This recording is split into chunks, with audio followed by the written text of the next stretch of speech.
You're listening to Threads Radio. My name's Luke Fraser, and this is The Tonic.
That has a design logic and energy that are, well, pretty satisfying, no?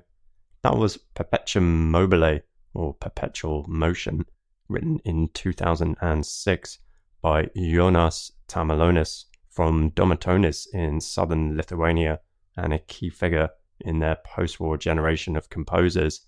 He's written widely, with something in the order of 300 pieces under his belt these days, many of them focusing on his interests in choir, the accordion, and the Spanish guitar. Less overtly lyrical, pictorial, or elemental perhaps than the works of some of his Lithuanian contemporaries, his music is bright, tightly constructed, and rhythmically agile. And a lot of it seems to be aimed at something of a synthesis between Lithuanian folk music and wider contemporary styles, be that Bach, Ligeti, American minimalism, or the music and wider culture of Spain, for which he holds a particular affection. And there's an emphasis on polyphonic writing, the setting of multiple synchronous melodies weaving in and out of each other, along with a pretty neoclassical sensibility, both of which come out so well in this piece. It was performed by the Corona Guitar Quartet. They are Christian Gantris, Volker Zimmermann, Leopoldo Saraceno, and Esther Polly. In the album, Jonas Tamalonis Selected Compositions for Guitars was released on Albany in 2006.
That is taken from a quite extraordinary album containing 2 pieces, the first of which you heard the first movement of there, and it's a piece that has grown to take on an almost totemic significance within Lithuanian music.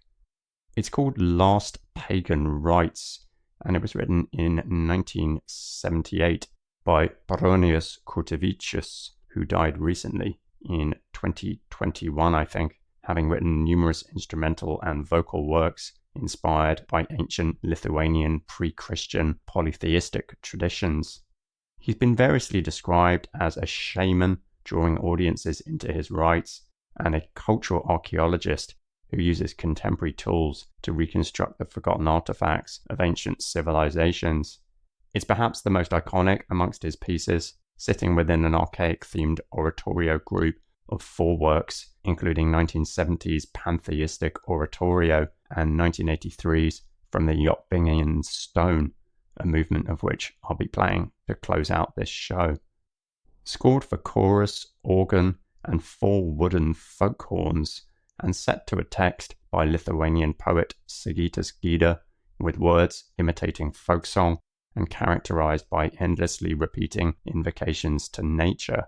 It has a ritualistic, ancestral character encompassing Baltic history and prehistory as the singers recite mythic invocations to the Medvagalis hill, the serpent, the oak tree, and the grasshopper in the movement you heard there, with its short repeating and layering choral cells that build and phase together, whilst the notes from the organ and horns drone and mimic cathedral bells. It's been called reminiscent of sutartinės, traditional Lithuanian multi-part songs, but he also uses indeterminacy, as layers are performed freely and rhythmically independent of each other during performance. His style has been called pagan minimalism, and whilst the latter of those 2 terms has been subject to over-application to the point where it's really useful, the combining of them here does get to something of a truth in his music, which stems in part from the ancient Lithuanian music sources he employs, and which are really in themselves proto-minimalist. Minimalism was, it seems, around a long time before minimalism.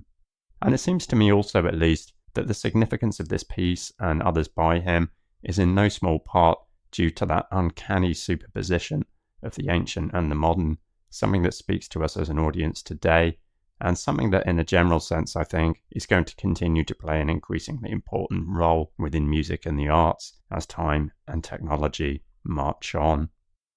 That was performed by the Edija Chamber Choir. They were conducted by Romualdus Grazinis. The organ was played by Renata Marcinkute Lessier, and the wooden folk horns were played by Arvydas Jankus, Raminus Strolis, Algirdas Jademski, and Danius Petruchionis. The album, Last Pagan Rites, From the Yopbingen Stone, was released by the Music Information Center Lithuania, that's MIC Lithuania, in 2019.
That's really fun.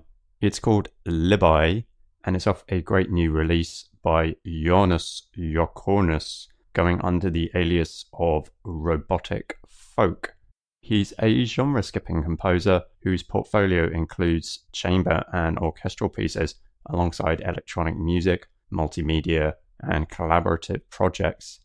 He's also an erstwhile member of the Disc Orchestra, an electronic music collective which was active through the 2010s and which utilized a combination of high and low tech, CD players, stopwatches, circuit bent synths, and so on, and which was a key fixture in the Lithuanian experimental scene.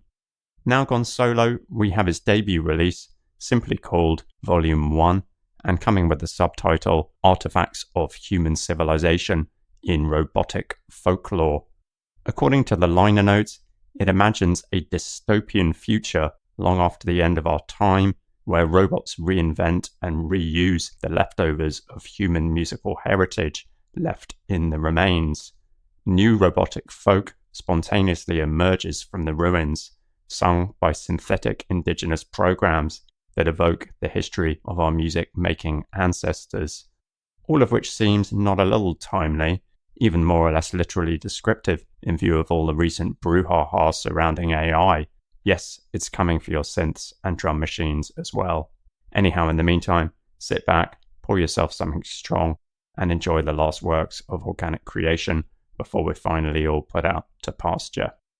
That album, Volume 1, was released on LOM in 2022.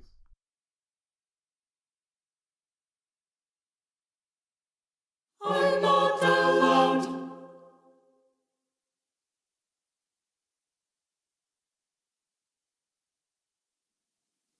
I'm not allowed to love you.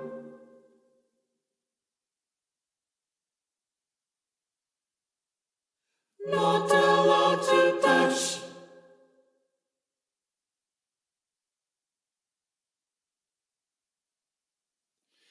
Not allowed to cry and touch you, not allowed to lie. Not allowed to realize the truth. Not allowed to think. Not allowed to look and go for. I'm not allowed. I'm not allowed to love you. I'm not allowed to touch. Not allowed to touch and love you. Not allowed to cry and not allowed to talk, to lie. Not allowed to be. Not allowed to realize the truth. Not allowed to cry and not to think. Not allowed to realize. Not allowed to look and go for. Not allowed. Not allowed. Not allowed. I'm not allowed. Not allowed to love you. I'm not allowed to love you. I'm not allowed to love you. Not allowed to touch. I'm not allowed to move. I'm not allowed to talk you. Not allowed to spell. Not allowed to spell. Not allowed to touch. Not allowed to talk. Not allowed to. Not allowed to. Not allowed to spell. Not allowed to be. To cry and touch. Not allowed to love. Not allowed to talk. Not allowed to cry and touch. Not allowed to spell. Not allowed to realize.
quite mesmerizing, and you will never guess the title.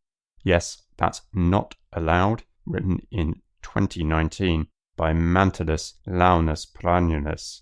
He's a young composer, trumpet player, pianist, and vocalist who writes for film and theatre alongside undertaking commissions such as this one.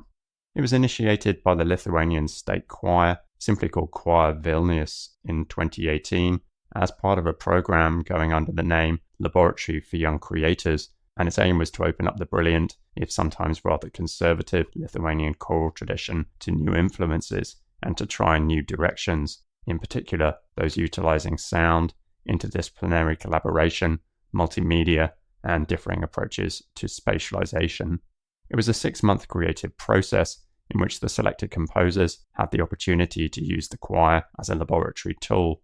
Always on hand, it could be utilized in finding out live which ideas worked. And this piece definitely does for me. I love the ambiguous blending of the choir with both pre-recorded and live electronic manipulation. Earlier, we hear the scored overlapping and smearing of the various vocal entries at various tempi, augmentation and diminution, if you're being fancy in music circles. But as the piece progresses and builds, I found myself questioning what is live and what is pre-recorded, and where exactly things start to tilt more from one to the other. It's a bold, or just foolhardy move you might say, to add additional reverb to a choir in a large space containing natural reverb all of its own. But I'm guessing that is part of the point of this piece, and the fact that it comes off is in no doubt due to the period of gestation in situ that the project must have afforded him. It's not really something you could just put down on paper and then turn up to the gig with.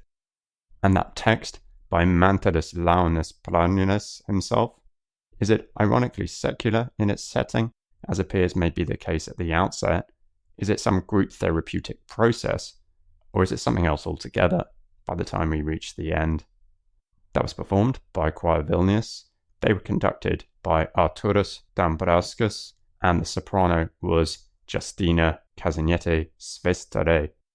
The album Circle Ending was released by MIC Lithuania in 2022.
to Mexico then.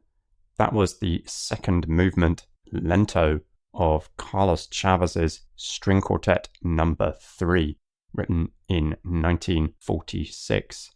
From Mexico City, he's a giant of classical music within the country, active as a composer, conductor, theorist, teacher, and journalist, as well as being the founder and director of the Mexican Symphony Orchestra. After the Mexican Revolution in the 1910s, he became one of the first exponents of Mexican nationalist music, writing ballets and other works based on Aztec themes. But he also passed through romantic and then highly modernist and experimental phases before returning to traditional genres of string quartet, symphony, and concerto in the 1930s with a neoclassical style, which owes a fair bit to Stravinsky, I'd say. That quartet is probably his most highly regarded. The outer movements bounce along with a great sense of rhythmic energy, whilst the central movement that you heard there has some lovely, but at times quite unpredictable harmonic turns that kept me guessing as to what next at each point. The recording there, by members of Southwest Chamber Music, earned a Grammy for its trouble, and it's part of a 4-volume retrospective of his complete chamber works. It's called Carlos Chavez, Complete Chamber Music Volume 4, and it's released on Cambria Master Recordings in 2006.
That's just brilliantly strange, and written way back in 1922.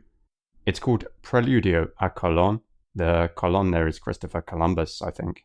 And it was written by Julian Carrillo, a Mexican composer, conductor, violinist, and musical theorist known for developing a theory of microtonal music, which he dubbed Sonido 13, the 13th sound. 13th being employed poetically, I think, because it enabled musicians to go beyond the 12 equal divisions of the octave in Western equal temperament.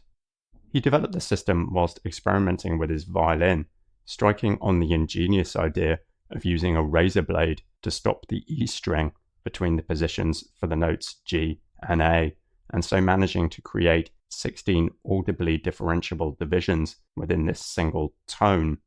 He somewhat modestly described it as a system that will be the beginning and end and point of departure of a new musical generation, which will transform everything. Yeah, it never caught on. While some loyalists were enthusiastic, others attacked or indifferent to the idea. Or whilst it's easy to smile at a certain degree of hubris, he was an absolute pioneer in this sense. He developed the system way back in 1895, well in advance of US experimentalists such as Harry Partch, Henry Cowell, Charles Ives, and so on, who we have come to associate with pioneering microtonality in the 20th century. He did get some recognition though. The government of his home state of San Luis Potosi declared July 13th, of course, as State Day of Honor, and he had the national flag raised over his house. Brilliantly, they even renamed his hometown of Ahualuco in 1913 to Ahualuco del Sonido 13, and it remained with this name for the next 12 years. They really missed a trick there by not waiting a further year, it seems. Anyhow, the Preludio a Colón is probably his best-known composition, and for a reason, I think.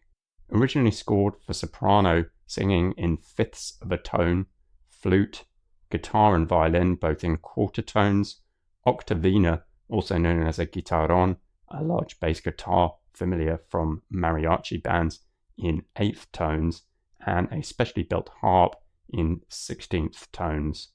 A few years after his death, a new version of the work was published, rescored for soprano, flute, string quartet, 16th tone harp, and optional quarter tone guitar, and that's the one you heard in the recording there. It was performed by Mitsuko Shirai, soprano, Ross Wither, stage, flute, Monique Rollin, harp, Bernard Busser and Ronald Hoogeven, violin, Rainer Schattleben, viola, Frank Wolf, cello, and they were conducted by Juan Pablo Izquierdo. For me, it's rare to hear microtonal music of this era that so successfully creates meaning from such subtle differences in pitch. There's a psychological drive and acuteness behind the piece that so subtly uses these differences as a means of aiding the performance. It's not just musico-scientific experimentation, but a very real sense of drama we hear unfolding between our ears. The album that's from, Jubilee Edition, was released on Capriccio in 2017.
some of what's going on right now, well, nearly, in experimental music within Mexico.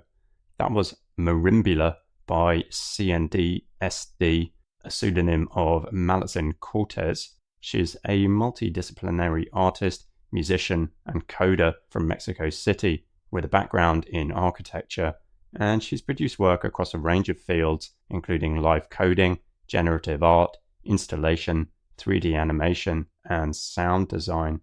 That track is taken from her 2020 debut release, In Tongues, and it was made using tidal cycles, a live coding environment designed for musical composition and improvisation. In my humble opinion, live coding is always interesting to watch and hear, if not always musically compelling, and the results can be somewhat slapdash, to put it mildly. Hey, that's all part of the aesthetic, I guess, but it's great to hear something with this level of detail and finesse as well. And the buoyancy of the percussion and marimba writing on this track really gets me, I have to say, whilst the rest of the EP is satisfyingly varied and no less impressive. Reminiscent of Ortega and Mark Fell, I'm looking forward to hearing what she releases next. That album, as mentioned, In Tongues, was released on Subreal in 2020.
Oof.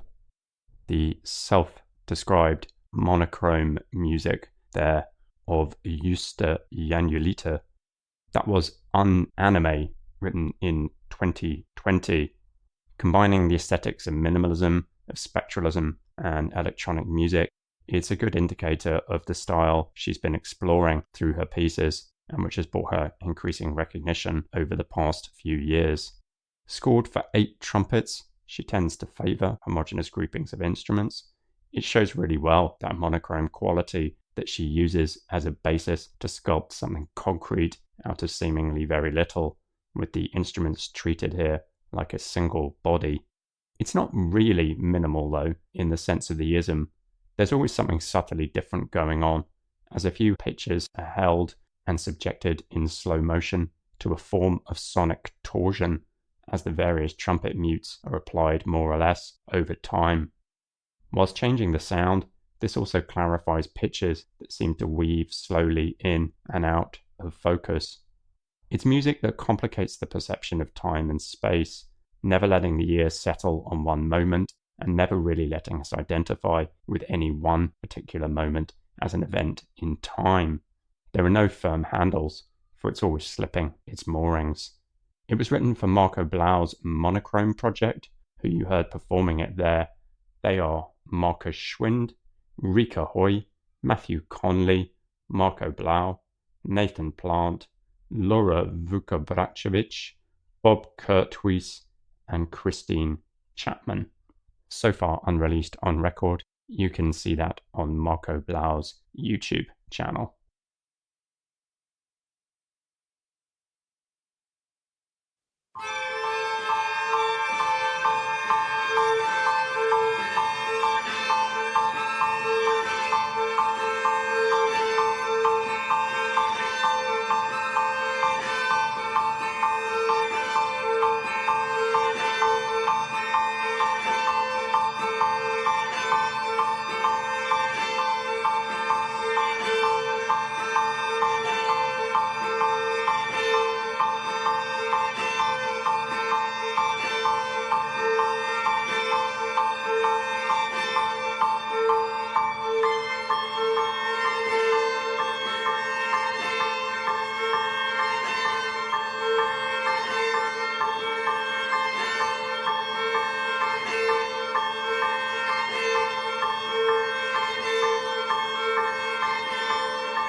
That's a fascinating little piece. It's called Praktische, and it was written in 2016 by Egidia Merekscheiter. She's a composer with a background in both music and textile design, and it's the latter practice which has really fed through into her writing. Each piece she composes being based on the transformation of various textile patterns into musical language. And you can get a real sense of that when listening to this piece, with its gradually descending series of weaving sections which seem to unspool as it goes on, as well as with the others on the album from which it's taken. The process involves mapping textile patterns such as white and black grid cells representing the warp and weft onto musical parameters like pitch, duration, dynamics, and timbre. She said all her compositions could in essence be titled textile. But the other big influence here is Indian classical music, which I think can be viewed as taking a similarly parametric approach to structuring music. Think of the specificity of time, duration, pitch sets, and so on within each individual raga. I get the sense that the borrowing here is more along these organizational lines than more overtly stylistically referential ones, though it may at times be more literal. In any case, the result with this piece, as with others on the album, is music that to me sounds tangibly material, very much fabric in sound, whilst having a simultaneously ethereal quality that results in a fresh voice within the crowded landscape of what we might, I guess, call post-minimalism. It was performed there by Apartment House. They are Gordon McKay, Hilary Sturt, violin, Bridget Carey, viola, Anton Lukovici, cello, Kerry Young, reed organ, Philip Thomas, piano, and Simon Limbrick, percussion. And it's taken from the album Textile that was released on MIC Lithuania in 2017.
magnificently brooding. That's the fourth movement, entitled Longings in Perpetual Motion, of Gibotle Martinatita's 2016 work In Search of Lost Beauty. Described as a textural magician, she's a Lithuanian composer based in New York City, whose music often explores the tensions and longings of identity and place, along with the notion of the beautiful, which she calls both a guiding principle and an aesthetic measure for sonic quality. So this seems very much a key work of hers then, an hour-long audiovisual project involving violin, cello, piano, electronics, and visual projections that received 2 gold medals at the Global Music Awards. Stemming from experiences in and around the cathedral at Notre Dame, she calls it a sequence of audiovisual novellas on the elusive subject of beauty, an attempt to recreate the experience in which time is slowed down in order to transport us into an alternate dimension. The 10 movements of the whole run back to back, and along with the projections, it must make for a deeply immersive live experience. But it works very well on record as well, I think, as performed by the Lithuanian piano trio Fort Vio. They are Ingrida Rapoeti Petrikine, violin, Povilas Jakunskas, cello, and Indre Bakštite, piano, and they were accompanied by Gibotle Martinatita on electronics. The album, In Search of Lost Beauty, was put out on Starkland in 2019.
Thank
you.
That must be my favourite musical discovery of this year so far.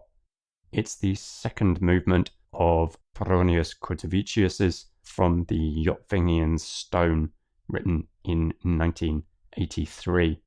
I played a movement from his earlier classic, Last Pagan Rites, near the start of this show, and this is another seminal work of his, also part of that series of archaic-themed oratorios he wrote around this time. The Yopvingians were a Western Baltic people who lived in the areas of Sudovia and Deneva, corresponding to modern-day Lithuania, along with parts of Poland and Belarus, and who were active through the High and Late Middle Ages, playing a contributing role in the formation of the Lithuanian state. Their decline has apparently been something of a riddle that has been taken up in the explorations of several generations of academics and artists, but which also perhaps achieved a new significance through the works of Bronius Kutavíčius as a form of cultural rediscovery and self-determination in an era of Soviet conformist pressure.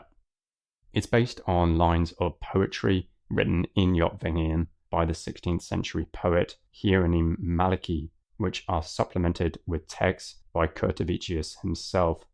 Set in two movements, the first of which is a brilliantly hard-hitting, anarchic, and yet tightly structured mix of what sounds like body percussion, flutes popping, Jews harps, and whistles, with snatches of words being heard here and there. It's all like nothing I've really heard before. As mentioned earlier, I highly recommend the whole album those two works are from. It's called Last Pagan Rites, from the Yopvingian Stone, and it was released on MIC Lithuania in 2019. And it was performed by the Adige Chamber Choir. They were conducted by Romualdus Grazinis, and you heard Virginia Karpovicucci, solo voice, and Amvidus Jankus, Ramienus Strolis, Agderius Jelimski, and Thomas Matevicius on wooden folk horns. Well, that is it for now. The Tonic will be back on Wednesday, 19th of April at 1 p.m. British Summer Time, GMT +1. You no doubt know the drill by now.